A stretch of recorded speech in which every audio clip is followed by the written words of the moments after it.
Здравствуйте, с вами Юлия Сайфан. Продолжаю разговор о живописи. Сегодня я хочу с вами полистать эту удивительную книгу. Речь пойдет о тоне в живописи. Книга называется «Как усилить живопись с помощью тона».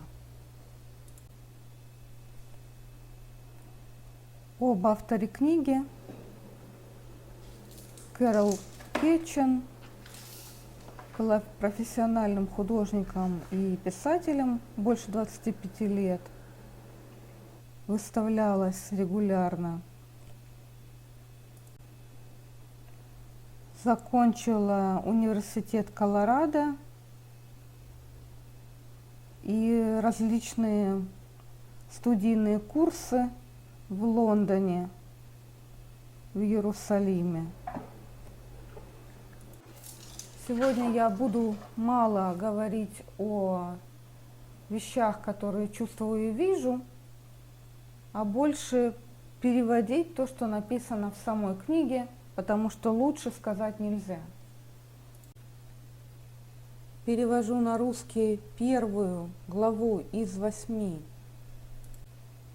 И это профессиональная литература, и я взяла на себя смелость переводить ее таким образом, как я это понимаю, отталкиваясь от терминов, которые существуют в русском языке.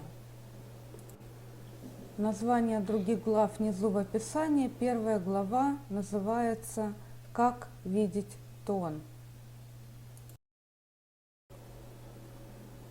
Все примеры в этой книге работы современных художников в разных техниках, поэтому будет действительно интересно видеть вам новое с точки зрения основы живописи тона. В этом вступлении есть важная мысль, что помимо визуального воздействия тон также оказывает огромное влияние на эмоции или выражение произведения искусства. Сами слова «светлый» и «темный» вызывают эмоциональный отклик. Картина, в которой все цвета светлые, кажется счастливой. Произведение, окрашенное в темные цвета, кажется гнетущим. Слева работа Ричарда Шлосса. Это масло. Он использует монохромный подмалевок и лессировки. Видение тона. В этой главе красочно рассказывается о том, как начинающий берет цвета и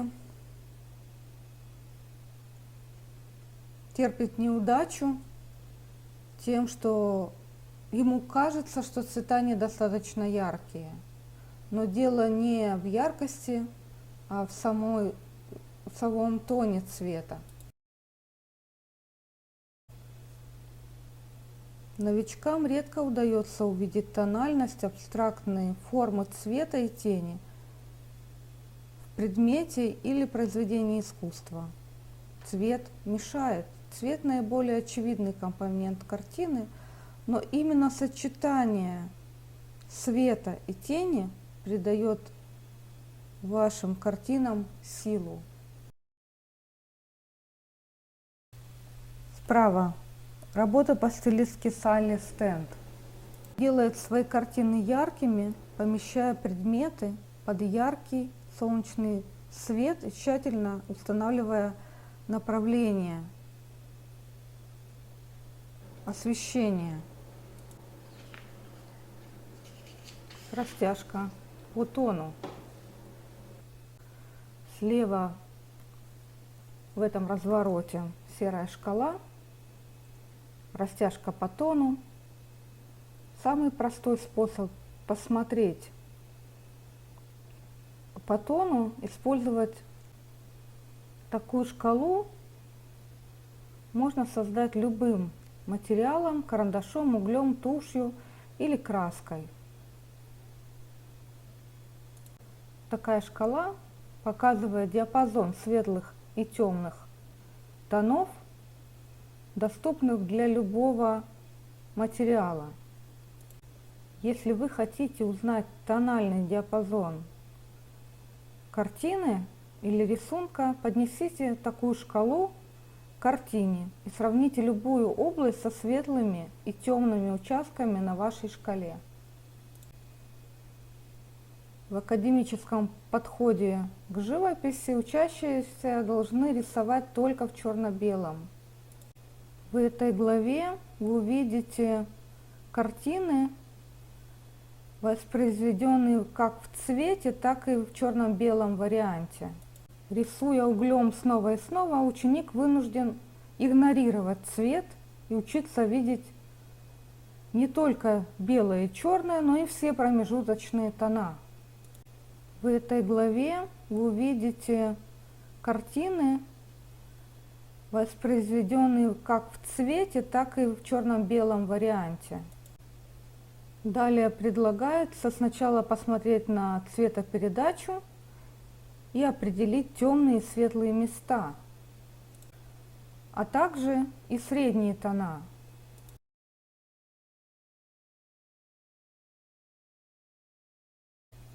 Затем посмотрите на черно-белую репродукцию, чтобы проверить, насколько точным был ваш глаз. На картине сравнивайте фигуры, расположенные рядом друг с другом. Какая из них темнее, а какая светлее? Тоновая растяжка. Она показывает постепенный переход от очень темного к очень светлому. Вы можете определить по тону любой цвет, просто поднеся шкалу, такую шкалу к цвету и посмотрев, к какой ячейке цвет ближе всего. Глядя на эту тональную растяжку,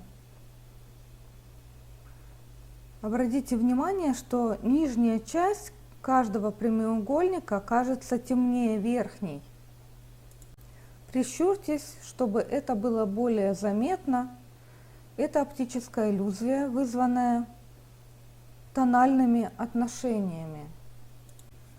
Тот же серый цвет будет выглядеть темнее на фоне более светлого серого и светлее на фоне более темного серого. Мы используем это в живописи. Если хотим, чтобы светлая часть выглядела очень яркой, окружаем ее темным и наоборот. О тональных отношениях еще раз. На развороте слева внизу прямоугольники. На обоих рисунках есть черный прямоугольник. Когда черный соседствует со средним серым, оба поля выглядят серыми. Когда черное находится рядом с белым, черное выглядит очень черным, а белое очень белым. Мазок за мазком. Каждый мазок, который вы наносите на свою картину, имеет тональное значение. Неважно, какой материал вы используете, акварель, масло или же пастель, мазок бывает светлый, темный или среднего оттенка. Картина, которая четко это иллюстрирует, «Сад живой изгородью» Элеоноры Берман.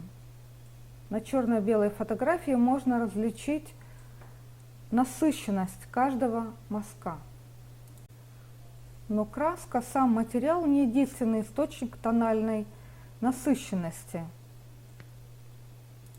Поверхность, на которой вы рисуете, бумага или холст, также имеют значение.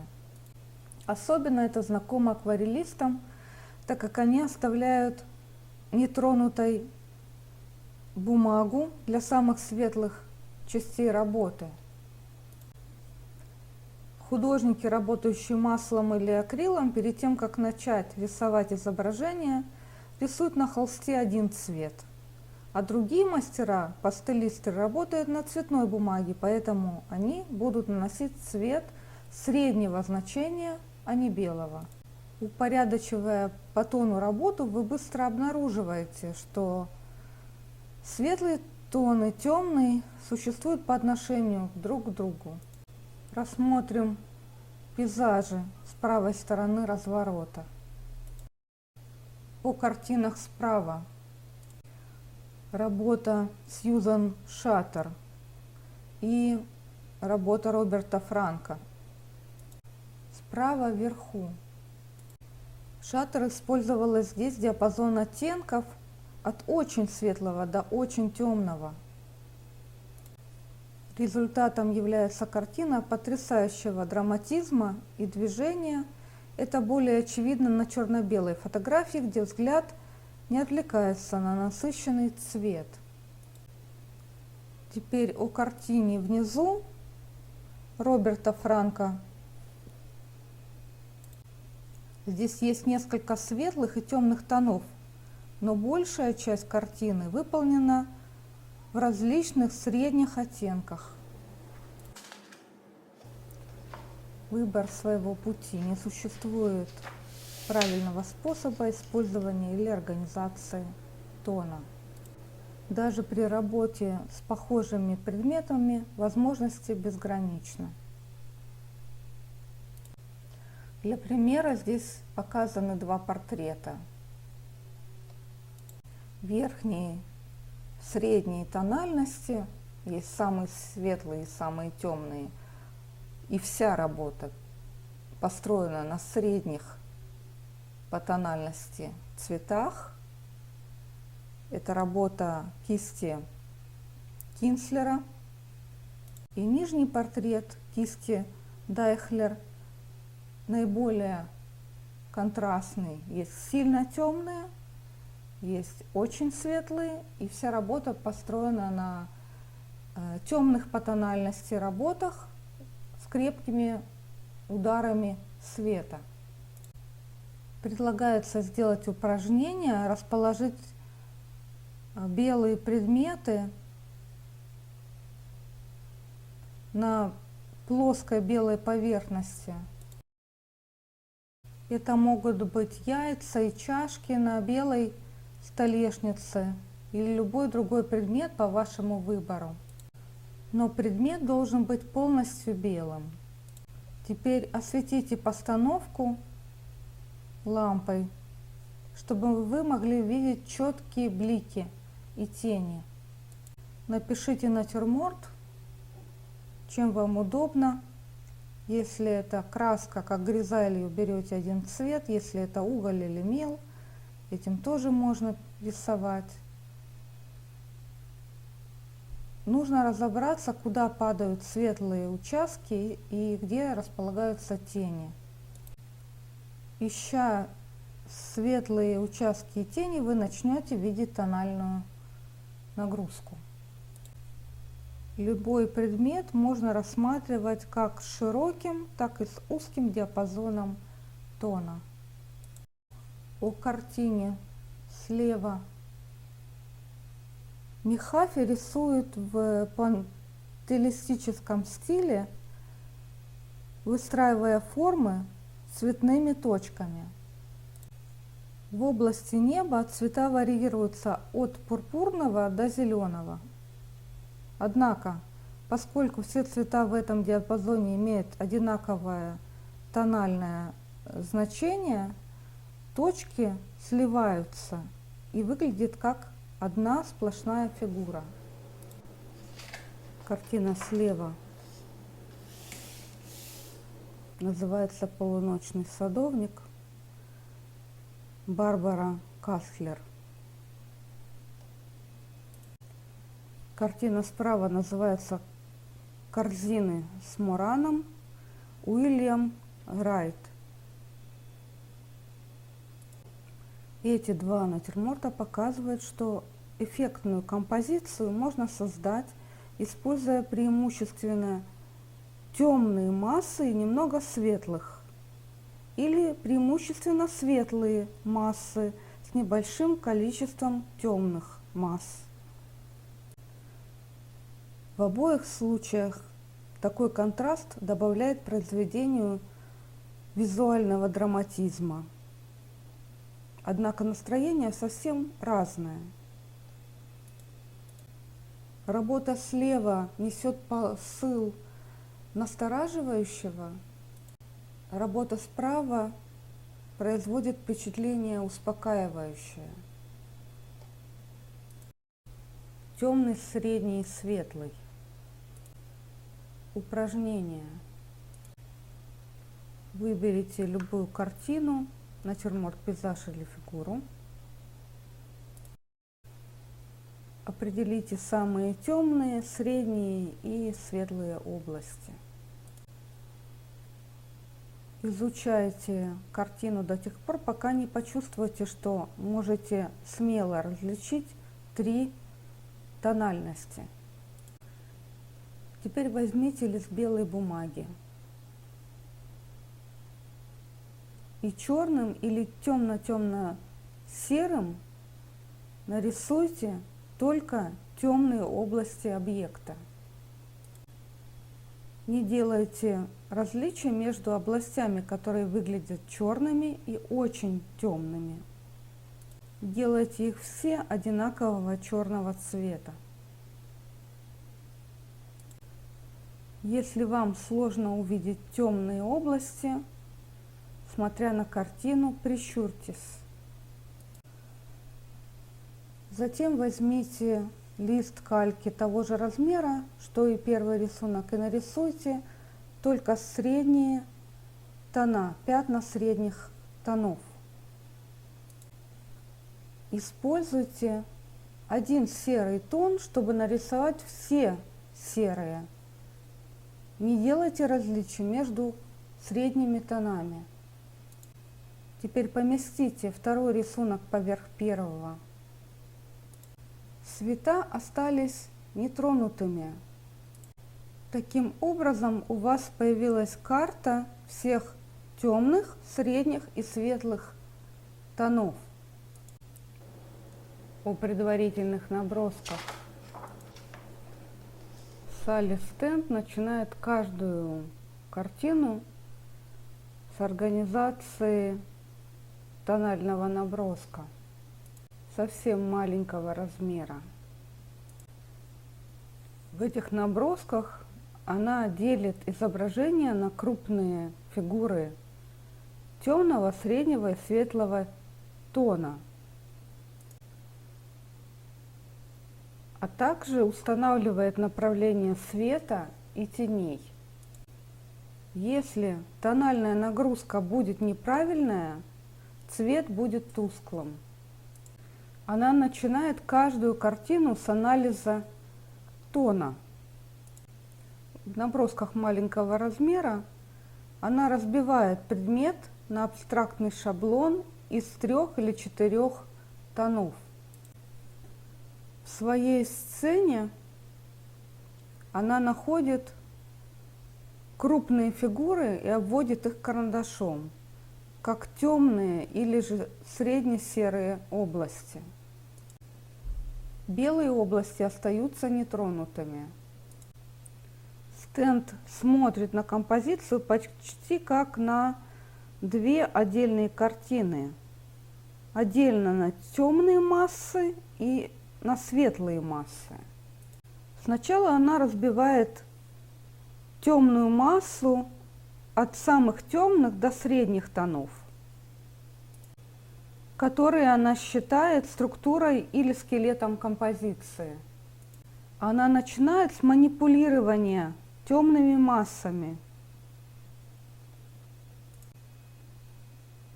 Она старается не брать сразу самые светлые массы, потому что, как она говорит, именно соотношение темных и средних тонов делает цвет ярким. Сначала она берет самое-самое темное, затем все остальные темные оттенки чуть светлее.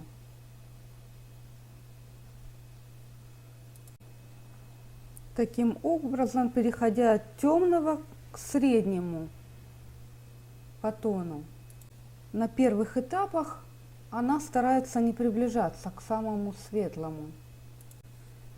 И именно соотношение темных и средних тонов делает свет ярким. Темная сторона должна быть последовательно темнее, а светлая сторона должна быть последовательно светлее другой. Чтобы работа получилась такой, как вы ее задумали, вы должны придерживаться первоначального эскиза. Она не беспокоится о точном цвете, если по тону все правильно, как она задумала. После того, как тон выбран, можно легко настроить пастельные тона, смешивая один цвет с другим, чтобы сделать их серыми, увеличить интенсивность или изменить температуру. Зрители часто комментируют сверкающие белые цвета на залитых солнцем картинах стенд. Они вообще редко бывают белыми, но имеют разнообразные цвета в очень светлых оттенках. Использование всего диапазона тонов заставляет белый цвет сверкать, говорит стенд. Я ищу самый светлый свет и окружаю его тьмой.